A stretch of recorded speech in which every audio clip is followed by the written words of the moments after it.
طیبہ کا آغاز بھی بے مثال ہے اور اختتام بھی بے مثال ہے۔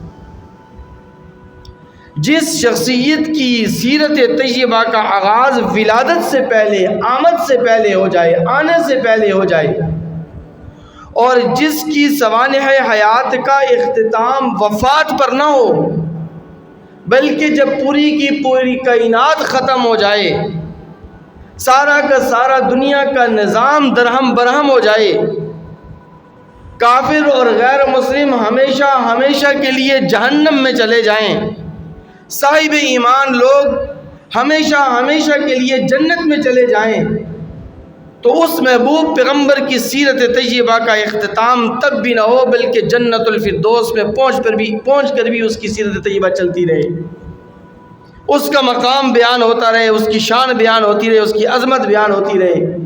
تو اس عظیم شخصیت کی سیرت کو الفاظ کے احاطے میں، بیان کے احاطے میں، تقریر کے احاطے میں کیسے لایا جا سکتا ہے؟ اس لیے بلا مبالغہ کہتا ہوں کہ میرے محبوب پیغمبر کی سیرت طیبہ کا آغاز اس وقت سے ہو چکا تھا کہ جب آسمان نہیں تھا لیکن میرے نبی کی سیرت شروع ہو چکی تھی، زمین نہیں تھی میرے نبی کی سیرت شروع ہو چکی تھی، یہ شجر و حجر نہیں تھے میرے نبی کی سیرت شروع ہو چکی تھی، یہ انسان، حیوانات، جمادات، نباتات نہیں تھے لیکن میرے نبی کی سیرت شروع ہو چکی تھی، ملائکہ اور جن نہیں تھے لیکن میرے محبوب پیغمبر کی سیرت شروع ہو چکی تھی، یہ لیل و نہار، یہ دن رات کا نظام نہیں تھا لیکن میرے نبی کی سیرت شروع ہو چکی تھی،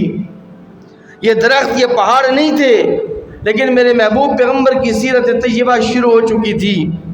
اس سے بھی زیادہ آسان الفاظ میں یوں سمجھ لیں